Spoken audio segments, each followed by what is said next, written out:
সালামুন আলাইকুম ৰাব্বি জিদনি ইলমান। জাকাতৰ লগত এটা অদ্ভুত সূত্ৰ বাহি কৰি থোৱা আছে। যেনে জাকাতৰ লগত 2.5% কথা মই আগতেই কৈছোঁৱেই, কিন্তু আৰু এটা অদ্ভুত এটা সূত্ৰ বাহিৰ কৰি থৈছে, যিটো কোৰাণত ইয়াক পাবলৈ নাই। কি হৈছে চাহেবে নিচাব। তাৰমানে চাহেবে নিচাব হ'ল কোনে জাকাত দিব। জাকাত মানে কি? জাকাতটো মই ক'লোঁ পিউৰিফিকেশ্যন, কিন্তু বস্তুটো চলন্তিৰ কাৰণে মই জাকাত বুলিয়ে কৈ আছোঁ। এতিয়া কথা হ'ল চাহেবে নিচাব কি? যিটো চলি আছে সেইটো হৈছে যাৰ ওচৰত 7.5 তোলা সোণ গ'ল্ড, অৰ্থাৎ এতিয়াতো গ্ৰামত তোলাত নহয়, আমি গ্ৰামত উলিয়াব লাগিব। প্ৰায় আপোনাৰ 87 গ্ৰাম হ'লে আপোনাৰ 7.5 তোলা সোণ হয়, বা সিমান পৰিমাণৰ সোণ সোণ অথবা 52.5 তোলা 52.5 তোলা তাৰ যদি গ্ৰামত উলিয়াই 612 গ্ৰাম 12 গ্ৰাম যদি আপোনাৰ ৰূপ থাকে, তেনেহ'লে সেই মানুহজনে হেৰি দিয়াটো ফৰজ, বা কোনোবাই ৱাজিব কয় ফৰজ ৱাজিব। এইটো ৱাজিবটো নিজে ওলোৱা বস্তু, যিকি নহয় সেইটো আপোনাৰ ফৰজ। তাৰমানে আপুনি জাকাত দিব লাগিব, এইটো হ'ল ঘটনা। কিন্তু তাৰে তাৰমানে কি জাকাত কিমান দিব? 2.5%। এইটো মানে ৱৰ্থলেছ কথা এটা কিন্তু এইবিলাক নহয়। মই এটা ষ্টৰি কৈছোঁ। তাৰমানে এতিয়া ঘটনাটো হ'ল কাৰোবাৰ ওচৰত তাৰ সোণো নাই, সোণ আছে অকণমান এচিকিটামান আছে, 0.001 গ্ৰাম আছে, আৰু ৰূপ আছে আপোনাৰ 0.001 আপোনাৰ ৰূপ আছে।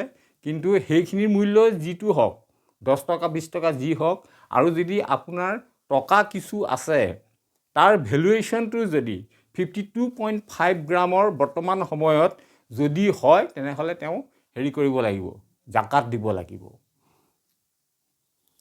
কথাটো মন কৰিব, আপুনি যদি সেই হিচাপত 7.5 তোলা 7.5 তোলা অৰ্থাৎ 87.48 গ্ৰামৰ বৰ্তমান আজিৰ দিনত, এইটো তাৰমানে ডেইলি ফ্লাকচুৱেট হৈ থাকে, আজি অকণমান অলপ ইফাল সিফাল হৈ থাকে। মই ধৰিছোঁ, মই কালি উলিয়াইছিলোঁ, তাত যদি আপোনাৰ 7.5 তোলা 47.48 গ্ৰামৰ যদি ভেলুৱেশ্যনটো উলিয়ায়, তেতিয়া আমাৰ ইয়াত কিমান হ'ব? 14,31,552 টকা।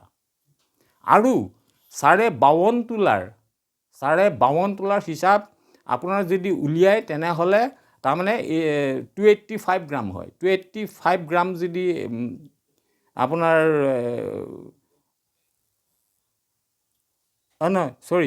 যদি 612.35 গ্ৰাম হয় 52.5 তোলাত, তাৰ ভেলুৱেশ্যনটো যদি বৰ্তমান সময়ত উলিয়ায়, তেনেহ'লে হ'ব 1,74,519 টকা। ধৰি লওক আপোনাৰ 1.5 লাখ টকা। আৰু ওপৰটোত আপোনাৰ কিমান ওলাইছিলে? 14 লাখ কিমান আছে নহয়, আমি 14.5 লাখ ধৰিছোঁ। এতিয়া এই দুটা 14 লাখ আৰু 1.5 লাখ দুইটা সমান নেকি? এটা আনজাষ্টিফাইড কথা এটা। চাহেবে নিচাবৰ কনচেপ্ট মতে আপোনাৰ 1 তোলাতকৈ অকণমান কম আপুনি সোণ থাকিলেই আপোনাৰ ওপৰত জাকাত ৱাজিব বা ফৰজ হৈ যায়। তাত আৰু এটা কণ্ডিশ্যন আছে, যদি ব্যৱহৃত গহনাৰ ওপৰত জাকাত নহয়। ধৰক এজন মানুহৰ ওচৰত আপোনাৰ 1 তোলা সোণ আছে, আৰু 0.01 একদম এচুকুট আপোনাৰ ৰূপ আছে, আৰু এটকা আছে।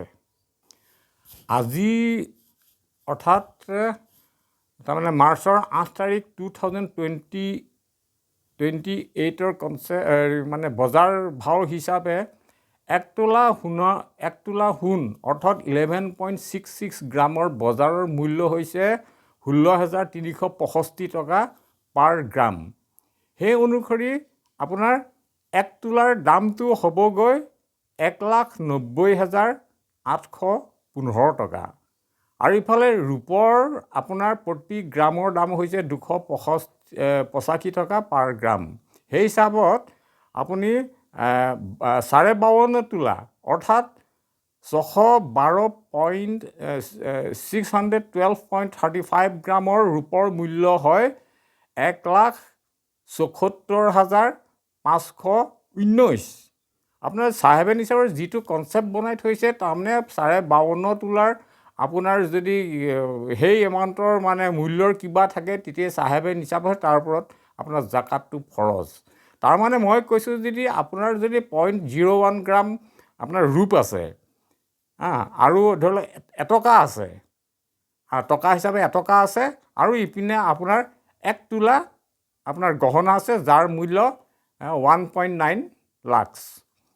গতিকে এই হেৰি আপোনাৰ 1 তোলা কি এইটোৰ মাইকী মানুহৰ এই হেৰি নেকলেছ বা এনেকুৱা এটা অনবৰত লাগিয়ে থাকে একদম কম মূল্যৰ। আপুনি এটকা আছে, এতিয়া সেই মানুহজনে কেনেকৈ জাকাত দিব? কি এইটো কেনেকুৱা ধৰণৰ কনচেপ্ট? যদি ধৰি লওক আমি এই গহনাটো ধৰি লওক ব্যৱহাৰ কৰা আৰু ব্যৱহাৰ নকৰা, ধৰক একেধৰণে 1 তোলা সোণ 0.01 গ্ৰাম আপোনাৰ ৰূপ আৰু 1 টকা দুগৰাকী মানুহৰ একেধৰণে আছে। এগৰাকীয়ে তাৰমানে তেওঁ অনবৰত নেকলেছ এডাল পিন্ধিয়ে থাকে আৰু এগৰাকীয়ে এই গোটেই বছৰটো মানে পিন্ধা নহ'লেই, তেওঁ মানে ধৰি লওক এই আজিকালি সোণ চৰোৱা হেৰি তেনেকৈ পিন্ধি থাকে গ'ল হেৰি হ'ল। এতিয়া কি হ'ব? যিগৰাকীয়ে ব্যৱহাৰ নকৰিলে তেওঁৰ ওপৰত জাকাত হ'ব, ইগৰাকীয়ে জাকাত নহ'ল, জাকাত দিব নালাগে। এইটো কেনেকুৱা কনচেপ্ট? ইয়াত প্ৰব্লেমবিলাক ক'ত চাব। মই এটা ষ্টৰী আপোনাৰ ইয়াত মই একদম সঁচা মানে এটা ঘটনা ক'ম, য'ত মানে এগৰাকী শিক্ষয়িত্ৰীৰ তেওঁ মানে ঘৰ চলাবলৈ অসুবিধা হৈছে, টান পৰি গৈছে এগৰাকী শিক্ষয়িত্ৰী। কিন্তু তেওঁৰ তেওঁৰ ওচৰত কিন্তু ব্যৱহৃত প্ৰায় 16 তোলা সোণ আছে, তেওঁ কিন্তু ঘৰ চলাবলৈ দিগদাৰ হৈ গৈছে। এনেকুৱা ক্ষেত্ৰত কি হ'ব?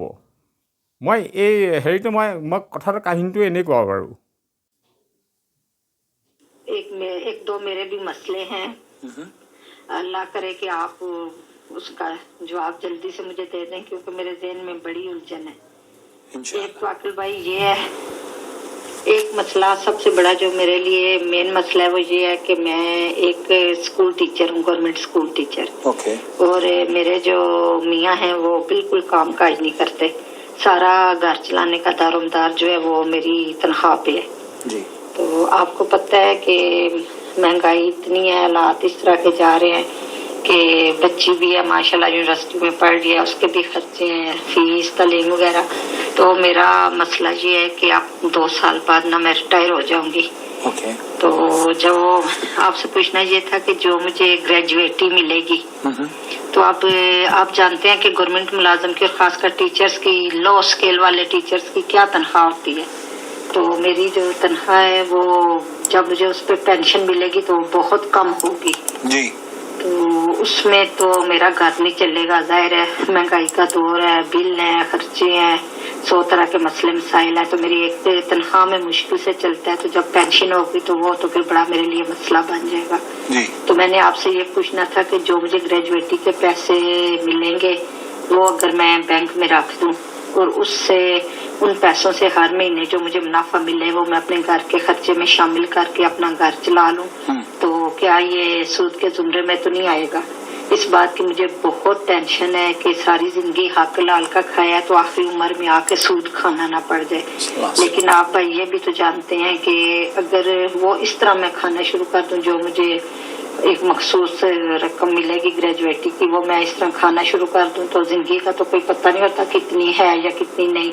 तो मेरे 2-4 साल ही गुजरेंगे, तो उसके बाद मैं क्या करूंगी? तो मुझे सब लोग यही मशवरा देते हैं कि आप लोग ना वो बैंक में रख के पैसे, तो उसमें से जो मुनाफा मिलेगा वो आप खर्चा कर लिया करना। तो काइंडली आप मुझे ये बता दें कि ये सूद होगा या मैं ऐसा कर लूं।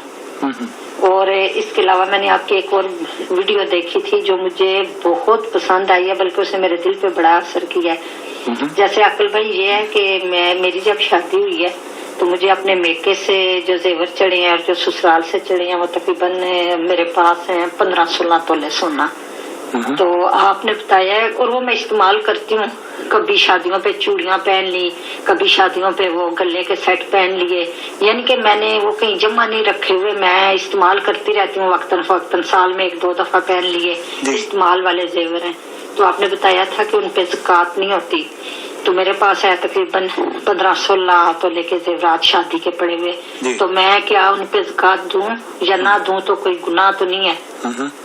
और इसी तरह एक आपसे ये भी मसला पूछना है कि इसी तरह जो किसी के पास ज्यादा सोना हो, जैसे 50 तोले है, तो बाज लोगों के पास शादियों के जो माँ बाप ने चढ़ावे दिए होते हैं 60-100 तोले के पास भी होते हैं, लेकिन वो इस्तेमाल करते रहते हैं वक्तन फवक्तन, तो वो भी ज़कात नहीं देंगे? या जिनके पास ज्यादा है और वो पहनते हैं तो उस पर देनी पड़ेगी?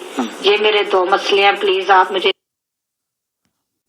ইয়াৰ এই ষ্টৰিটো বা যিবোৰ মই কথা বতৰা কৈছোঁ তাৰ সলিউশ্যন কি হ'ব, কোৰাণে কি কৈছে, ইয়াৰ বিষয়ে ইনশাল্লাহ আমি নেক্সট ভিডিঅ'ত দিম। এইবিলাক চাব, কাৰণ জাকাতটো আটাইতকৈ আপুনি চাব চালাতৰ লগত জাকাতটো আহিছেই, চালাত আমাৰ 1 নম্বৰত ধৰা হয়। গতিকে জাকাতটো কিমান ইম্পৰ্টেণ্ট, ইমান খেলি মেলিত নহয়, মানুহ এজন পিয়ৰ হ'ব লাগিব। জাকাতটো যদি কোনোবাই দিব পাৰিব নোৱাৰিব, এইখন যদি খেলি মেলি কৰি থাকে কেনেকৈ হ'ব? গতিকে নেক্সট ইনশাল্লাহ নেক্সট ভিডিঅ'ত মই ইয়াৰ সলিউশ্যনটো দিম।